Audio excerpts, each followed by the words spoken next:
Bismillahirrahmanirrahim. Starting with the greatest name of Almighty Allah, who is Rahman and Rahim, who is the most merciful and the most beneficent. तो students, आप लोग जानते हो कि हमने chemical bonding chapter को शुरू किया हुआ है।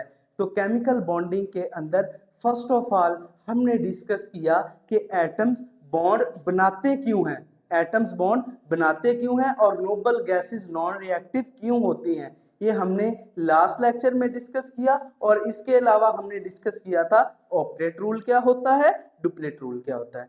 अब हमने डिस्कस करना है कि केमिकल बॉन्ड होता क्या है और इसकी टाइप्स कितनी है। केमिकल बॉन्ड दो एटम्स के दरमियान फोर्स ऑफ अट्रैक्शन है जो दोनों को जोड़ के रखती है। दो एटम्स के दरमियान ऐसी फोर्स जो दोनों को जोड़ के रखती है उसको कहते हैं बॉन्ड। ठीक है, आओ डेफिनेशंस पढ़ते हैं।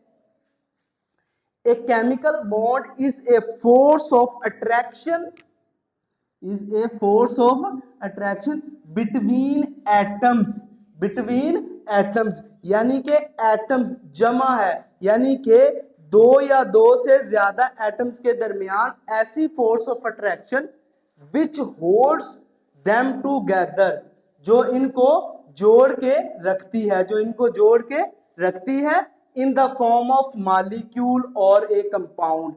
किस शक्ल में? मॉलिक्यूल और कंपाउंड की शक्ल में। दोबारा सुनो, a chemical bond is a force of attraction between atoms which hold them together in the form of molecule और ए कंपाउंड।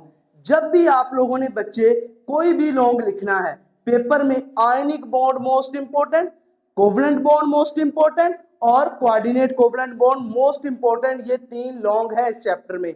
तो जब भी आप लोगों ने लॉन्ग स्टार्ट करना है तो सबसे पहले केमिकल बॉन्ड की डेफिनेशन लिखनी है। क्या करना है? केमिकल बॉन्ड की डेफिनेशन लिखनी है। उसके बाद आप लोगों ने जो भी टॉपिक है उसको शुरू कर लेना है। ठीक है, उसके बाद टाइप्स ऑफ बॉन्ड कितनी है हमारे पास? कितनी टाइप के बॉन्ड होते हैं? तीन टाइप के। एक होता है आयनिक बॉन्ड, दूसरा होता है कोवलेंट बॉन्ड, तीसरा होता है कोऑर्डिनेट कोवलेंट बॉन्ड। तो सबसे पहले हमने क्या डिस्कस करना है? सबसे पहले हमने डिस्कस करना है दोस्तों आयनिक बॉन्ड। आयनिक बॉन्ड को हमने लॉन्ग के तौर पर, मोस्ट इंपोर्टेंट लॉन्ग के तौर पर डिस्कस करना है। ठीक है, तो अब हमने आयनिक बॉन्ड की सबसे पहले डेफिनेशन पढ़नी, उसकी एक्सप्लेनेशन पढ़नी, उसके बाद हमने क्या करना है, इसमें इसकी टू एग्जाम्पल को पढ़ना है, उसके बाद क्रिस्टल फॉर्म को पढ़ना है। तो इंशाल्लाह हमारे लॉन्ग में 4 में से 4 नंबर, पूरे एक नंबर भी नहीं कटेगा हमारा। तो अब हमने क्या करना है? तो अब हमने most important long off the chapter पढ़ना है जिसका नाम है आयनिक बॉन्ड। आयनिक बॉन्ड सबसे पहले हमें पता होना चाहिए कि आयनिक बॉन्ड होता क्या है और पीरियोडिक टेबल में मौजूद कौन से एलिमेंट आयनिक बॉन्ड बनाते हैं, कौन से एलिमेंट आयनिक बॉन्ड बनाते हैं। सबसे पहले हम डेफिनेशन पढ़ते हैं। आयनिक बॉन्ड क्या होता है? A bond which forms due to the complete transfer of electron. ये लाइन आप लोगों ने अपने दिमागों के अंदर फिट कर लेनी है, अपने दिमागों के अंदर फिट कर लेनी है। क्या फिट करना है? कि जो आयनिक बॉन्ड है is a complete transfer of electron from one atom to another atom. एक एटम से दूसरे एटम में कंप्लीट ट्रांसफर ऑफ इलेक्ट्रॉन क्या बनाता है? एक आयनिक बॉन्ड बनाता है। क्या बनाता है? एक आयनिक बॉन्ड बनाता है। ठीक है, एक्सप्लेनेशन में देखो वो क्या बता रहा है कि हमारे पास जो एटम्स मौजूद है ना, उनके पास इलेक्ट्रॉन को हासिल करने की सलाहियत हो सकती है या फिर इलेक्ट्रॉन को देने की सलाहियत हो सकती है, और वो इलेक्ट्रॉन हासिल करके यानी कि गेन करके या लूज करके अपनी इलेक्ट्रॉनिक कन्फिग्रेशन को क्या करेंगे? नोबल गैसेस के पास ले जाएंगे या करीब तरीन कर लेंगे, क्योंकि noble gases is the most stable element of the periodic table, is the most stable element of the periodic table. ये आप लोगों ने जैसे मैं पढ़ा रहा हूं वैसे ही लिखना है, वैसे ही लिखना है, नंबर नहीं कटेंगे, आपके नंबर नहीं कटेंगे। Explanation, the chemical bond is form as a result of the tendency of an atom, atom की वो ताकत टू लूज, इलेक्ट्रॉन को दे देता है और गेन या हासिल कर लेता है, to acquire the electronic configuration the nearest noble gas, यानी कि वो नोबल गैस के करीब इलेक्ट्रॉनिक कन्फिग्रेशन ले आए। आगे हम पढ़ते हैं कि आयनिक बॉन्ड, सबसे पहले हमें पता होना चाहिए आयनिक बॉन्ड बनाते कौन है, कौन से एलिमेंट है। तो आयनिक बॉन्ड, मेटल जब नॉन मेटल से मिलता है तो आयनिक बॉन्ड बनता है। सबसे पहली एग्जांपल है हमारे पास ionic bond in sodium chloride, जिसमें सोडियम हमारे पास मेटल है और क्लोराइड हमारे पास नॉन मेटल है। कल भी हमने इसकी एग्जांपल पढ़ी थी, हमने देखा था कि सोडियम के वैलेंस शेल में 1 इलेक्ट्रॉन है, क्लोरीन के वैलेंस शेल में 7 इलेक्ट्रॉन है। तो क्लोरीन 1 इलेक्ट्रॉन सोडियम से ले लेता है और अपने 8 पूरे कर देता है और नेगेटिव आयन बनाता है, और सोडियम अपना इलेक्ट्रॉन दे के अपने ऊपर पॉजिटिव चार्ज बना लेता है। आओ एक्सप्लेनेशन पढ़ते हैं। The formation of a simple and important compound sodium chloride, sodium chloride कैसे बनता है वो हमें बता रहे हैं। This compound is formed when the element sodium and chlorine react chemically, जब सोडियम और क्लोरीन एक दूसरे के साथ केमिकली रिएक्ट करते हैं। द इलेक्ट्रॉनिक कन्फिग्रेशन, उनकी इलेक्ट्रॉनिक कन्फिग्रेशन ये बनती है, सोडियम की 11 एटॉमिक नंबर है और क्लोरीन का 17, ठीक है। तो पहले शेल में 2-2, दूसरे शेल में 8-8, अब आखिरी शेल के सोडियम में 1 इलेक्ट्रॉन और क्लोरीन में 7। तो क्या करेगा सोडियम, 1 इलेक्ट्रॉन क्लोरीन को दे देगा, 1 इलेक्ट्रॉन क्लोरीन को दे देगा। पढ़ो, an electron from the outermost shell. एक बात आप लोगों ने अपने जहन में बिठा लेनी है कि जब भी बॉन्ड बनेगा तो outermost shell of the atom, outermost shell of the atom उसमें टेक पार्ट करेगा, और जो उस हमारे पास जो आउटर मोस्ट शेल है उसमें इलेक्ट्रॉन होंगे वही इसमें टेक पार्ट करेंगे, वही इसमें हिस्सा लेंगे। Electron present in outermost shell of the atom take part in chemical bond, ठीक है। अब पढ़ो, an electron from the outermost shell of sodium, sodium के आउटर मोस्ट शेल में से, और एटम ट्रांसफर टू, किसमें ट्रांसफर हो रहे हैं, outermost shell of chlorine, chlorine के आउटर मोस्ट शेल में ट्रांसफर हो रहे हैं। एंड इन डूइंग सो, इसको करने से both this atom acquire the electronic configuration of their nearest noble gases, इस वजह से वो नोबल गैसेस के नियरेस्ट इलेक्ट्रॉनिक कन्फिग्रेशन कर लेते हैं, ठीक है। हमारे पास सोडियम है सॉरी सोडियम है, इसने अपना 1 इलेक्ट्रॉन दे दिया, 1 इलेक्ट्रॉन दे दिया और क्लोरीन ने इससे इलेक्ट्रॉन ले लिया।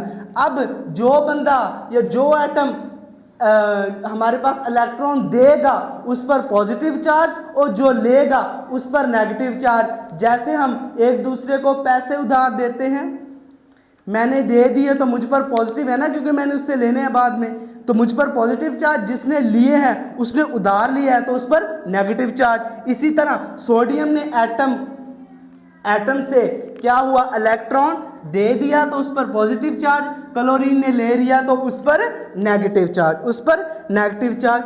आओ हम शेल की मदद से समझते हैं। देखो, सोडियम एटम के आखिरी शेल में 1 इलेक्ट्रॉन है, क्लोरीन एटम के आखिरी शेल में 7 इलेक्ट्रॉन है। तो सोडियम क्या करेगा, अपना 1 इलेक्ट्रॉन क्लोरीन को दे देगा, अपना 1 इलेक्ट्रॉन क्लोरीन को दे देगा, ये सोडियम आयन बन जाएगा पॉजिटिव, और ये हमारे पास क्लोरीन आयन बन जाएगा नेगेटिव, क्लोरीन आयन बन जाएगा नेगेटिव और सोडियम आयन पॉजिटिव। ये हमारे पास सोडियम आयन, ये हमारे पास क्लोरीन आयन। उसके बाद थोड़ी सी एक्सप्लेनेशन है। Sodium chloride formed, sodium chloride कैसे बनता है? As a result of the chemical reaction between positively charge sodium and negatively charge chlorine ion. These oppositely charged ion are then hold together by electrostatic force. ये जो chlorine और sodium है ये hold किस force के साथ किए हुए हैं? इलेक्ट्रोस्टैटिक फोर्स के साथ। और दिस केमिकल बॉन्ड, जो इस की वजह से केमिकल बॉन्ड बनता है, उसको कहते हैं आयनिक बॉन्ड या इलेक्ट्रोवेलेंट बॉन्ड। तो दोस्तों नेक्स्ट एग्जाम्पल है हमारे पास कैल्शियम क्लोराइड। कौन सी एग्जाम्पल है? Calcium chloride. आयनिक बॉन्ड हमने किस में देखना है? कैल्शियम क्लोराइड में। हमें ये पता है कि क्लोरीन के वैलेंस शेल में 7 इलेक्ट्रॉन है, वो एक एक्सेप्ट कर सकता है, लेकिन कैल्शियम के वैलेंस शेल में 2 इलेक्ट्रॉन हैं। तो हम क्या करेंगे कि एक कैल्शियम का एटम लेंगे और 2 क्लोरीन के एटम लेंगे।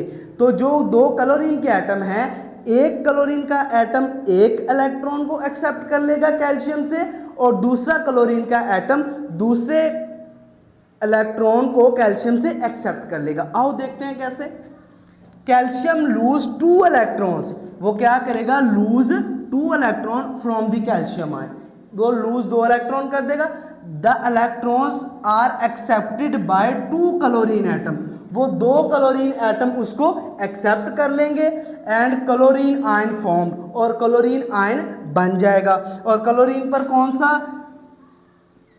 चार्ज होता है? नेगेटिव। कौन सा चार्ज होता है? नेगेटिव। देखो कैल्शियम आयन क्या करेगा? 2 इलेक्ट्रॉन को दे देगा और क्लोरीन आयन 2 इलेक्ट्रॉन को एक्सेप्ट कर लेगा। जो लेता है उस पर नेगेटिव चार्ज, जो देता है उस पर पॉजिटिव चार्ज। देखो कैल्शियम के पास वैलेंस शेल में 2 इलेक्ट्रॉन है, 2 इलेक्ट्रॉन है।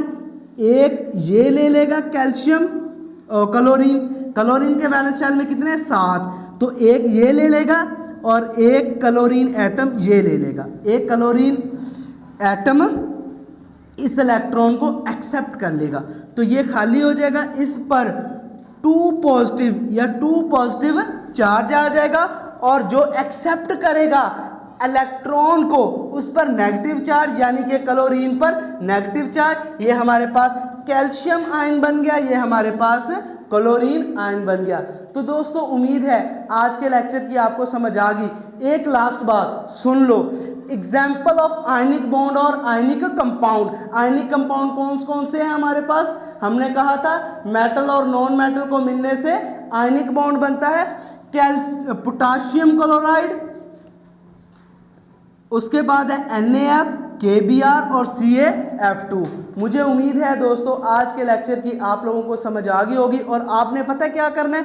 अगर शॉर्ट क्वेश्चन पूछ ले तो आपने सबसे पहले डेफिनेशंस को लिखना है आयनिक कंपाउंड की, और ये एग्जाम्पल दे देनी है, 2 नंबर पूरे आ जाएंगे। अगर आपसे लॉन्ग पूछे तो आपने आयनिक बॉन्ड इन सोडियम क्लोराइड लिख देना है या आयनिक बॉन्ड इन कैल्शियम क्लोराइड, तो आप लोगों को 4 में से 4 मार्क्स मिल जाएंगे 4/4। इसी तरह मेहनत करते रहना है ताकि केमिस्ट्री में 60 में से 60 मार्क्स आ जाए। मुझे उम्मीद है दोस्तों आज के लेक्चर की आपको समझ आ गई होगी। जिस बच्चे को नहीं आई वो बच्चा मुझसे कमेंट में क्वेश्चन में पूछ सकता है, जिस बात की समझ नहीं आई मैं उसको रिप्लाई करूंगा। तो आप लोगों ने चैनल को सब्सक्राइब करना है, वीडियो को लाइक करना है और वीडियो को उन बच्चों तक पहुंचाना है जो बच्चे क्या नहीं कर सकते, फीस पे नहीं कर सकते, वो मोबाइल से लेक्चर लेके अपनी तालीम हासिल करें और केमिस्ट्री में 60 में से 60 मार्क्स हासिल कर लें। वीडियो को लाइक कर दो, चैनल को सब्सक्राइब कर दो। अल्लाह